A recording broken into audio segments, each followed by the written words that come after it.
Aldous Huxley, the author of A Brave New World, he said in an interview back in 1958 that the social engineers of the future, they will figure out a way to enslave us by tricking us and conditioning all of us into thinking that we are actually free.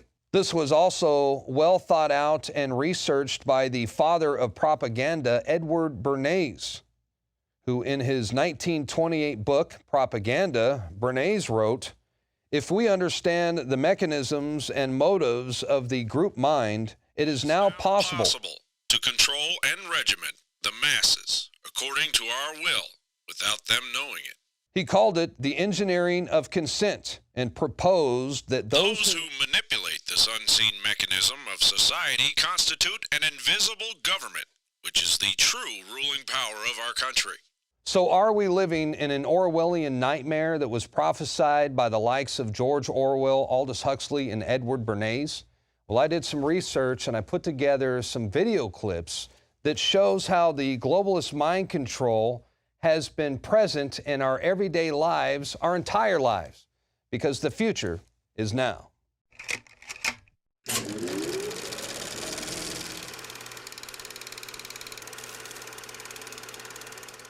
If you want to preserve your power indefinitely, you have to get the consent of the ruled.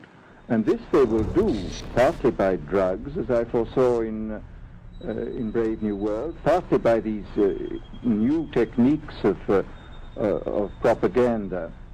They will do it by bypassing the sort of rational side of man and appealing to his subconscious and his deeper emotions, and his physiology even, and so making him actually love his slavery. I mean, I think this is the danger, that actually people may be in some ways happy under the new regime, but they will be happy in a situation where they oughtn't to be happy. This is the big picture, an official television report to the nation from the United States Army.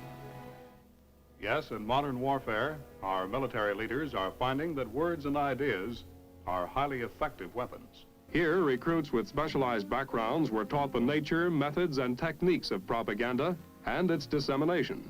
Radio presents these facts in any number of ways. Perhaps its most rewarding form of expression is news. For news is ready-made propaganda, and to an enemy denied access to outside information, it's as welcome as food and water. Radio's principal advantage is that it can reach remote areas and reach them quickly. So that one program can be repeated and thereby reach a larger audience, it is often recorded on discs or on tape. The same show can be rebroadcast at convenient times in different areas. Unfortunately, you've grown up hearing voices that incessantly warn of government as nothing more than some separate, sinister entity that's at the root of all our problems. They'll warn that tyranny is always lurking just around the corner. You should reject these voices. Public policy could itself become the captive of a scientific, technological elite. My team and my specialties, information operations and the psychological arm of things, we are trained to deceive if we have to. If you found out that your public affairs team that was showing you around actually had just completed a 40-hour course in psychological operations and was trained in psyops and in military deception, you start to question, hey, is that an appropriate use of that resource? You shouldn't trust me. In fact, by my actually participating in that, I will taint the news. They took the babies out of the incubators. Took the incubators and left the children to die on the cold floor. They had kids in incubators, and they were thrown out of the incubators so that Kuwait could be systematically dismantled. Go read a book by the father of modern advertising, Edward Bernays, where he calls you a dumb slave and admits they run your whole life. I've read both his major books. One of them's called Propaganda. Edward Bernays. Psychological warfare operations went into high gear. Our propaganda was beginning to pay off. There's a global crime syndicate that controls NATO and the major Western governments, and it is using Al-Qaeda to overthrow secular governments. I also can't see sending my son to fight with Islamic rebels against Christians. I also can't see my son going to fight on the same side as Al-Qaeda. The people we are fighting today, we funded 20 years ago.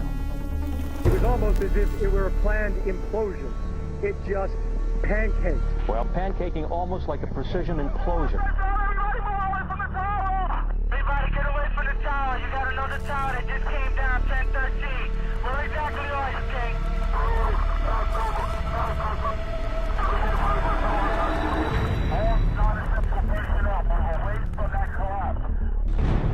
Millions of people are sick and tired of the endless wars, the poverty that is coming, the attacks of our civil liberties. I don't believe in conspiracy theories. Conspiracies, yes. If I believe it, there's nothing theory about it. You take the blue pill, the story ends. You wake up in your bed and believe whatever you want to believe. You take the red pill, you stay in Wonderland, and I show you how deep the rabbit hole goes. Meantime, there are questions multiplying today about the mysterious death of award-winning journalist Michael Hastings. We are also requesting that your team of advisors include a senior officer who is thoroughly experienced in psychological operations.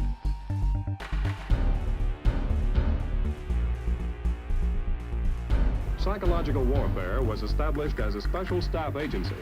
This move had far-reaching results. You consider yourself a Marxist? Oh, I would very definitely say that I am a Marxist. That is correct. This American citizen, Obama, depends on your next decision. What if the whole purpose of government was to negate freedom? What if freedom was a myth? What if the Constitution meant nothing to the government? What if everything the government has or owns or controls has been stolen? It's what we're doing here, and let's not kid about it. We're building a domestic army, and we're shrinking the military because the government is afraid of its own citizens. This is what we have to look forward to all over the place. Look how quick, within a matter of days, they were able to go into a martial law status here in Ferguson. They had this entire bridge, this road blocked off. You on the parking lot. This is the St. Louis County Police Department. Disperse now. They're coming to flank.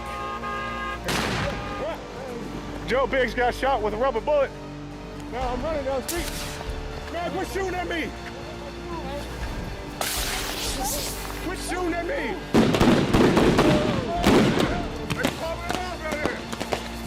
I'm here to warn people. You keep telling me to shut up. This isn't a game.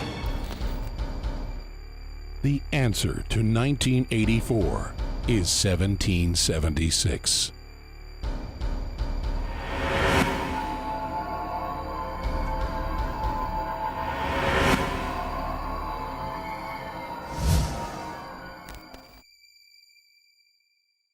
Alex Jones here to tell you about how you can help spread liberty worldwide while also enjoying what I have found to be the best tasting 100% organic coffee on the planet. For more than a decade, my favorite coffee has come from the high mountains of southern Mexico, where the Chiapas farmers grow their unique shade-grown Arabica beans. We have now managed to secure these sought-after beans in a highly customized blend. Discover and try a bag of the Patriot Blend 100% organic coffee at InfoWarsLife.com. This coffee gives you a long, smooth pick-me-up for hours without the headaches and heartburn that so many other coffees give me personally. Hands down, this is my favorite coffee, and it's taken us years to secure connections directly to the Chiapas Mexican farmers. Drop by the site today, order a bag or two, and I don't think you're going to be disappointed. Available in original or with our immune support infusion blend. You will be supporting a free press, all the while enjoying a truly great tasting cup of my favorite coffee. Available at InfoWarsLife.com.